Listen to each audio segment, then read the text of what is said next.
Plastik, plastik, plastik, plastik lagi. Mulai dari alat rumah tangga, alat makan, mainan, sampai hiasan, banyak yang terbuat dari plastik. Kenapa banyak benda berbahan plastik? Karena plastik punya beberapa kelebihan, yaitu yang pertama, harganya lebih murah. Dan yang kedua, bahan yang terbuat dari plastik itu bendanya pasti lebih ringan. Kemudian yang ketiga, benda yang terbuat dari plastik biasanya lebih awet.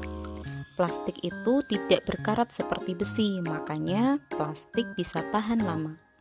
Yang keempat, benda yang terbuat dari plastik biasanya lentur dan mudah dibentuk jika dilelehkan. Karena itu banyak benda yang bisa dibuat dari plastik. Dan yang kelima, plastik itu tahan terhadap panas dan aliran listrik. Karena itulah banyak benda yang menggunakan pengaman dari plastik. Misalnya pegangan alat masak dan setrika yang terbuat dari plastik supaya tahan panas. Nah, kelebihan-kelebihan itulah yang menyebabkan banyak benda yang terbuat dari plastik. Tapi ada juga kekurangan benda yang berbahan plastik loh. Salah satu kekurangannya adalah sulit diurai.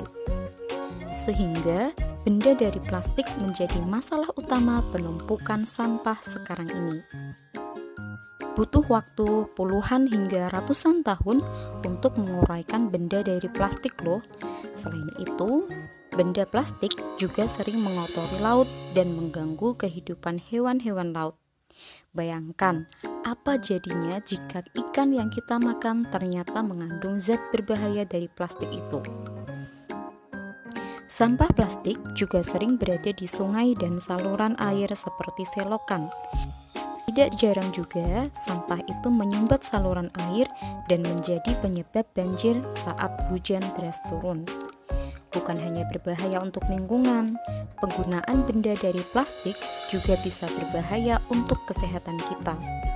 Anak-anak pasti sering melihat pembungkus makanan dan minuman menggunakan benda dari plastik kan?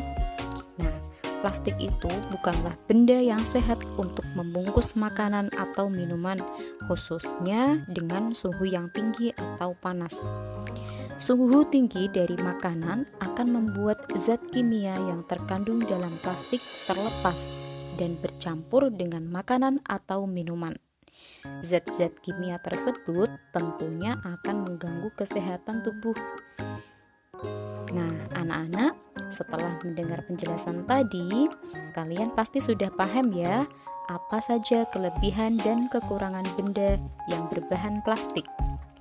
Tentunya, sekarang anak-anak bisa membatasi penggunaan plastik setelah mengetahui dampak yang diberikan dari limbah plastik itu. Nah, yuk kita kurangi sampah plastik bersama-sama.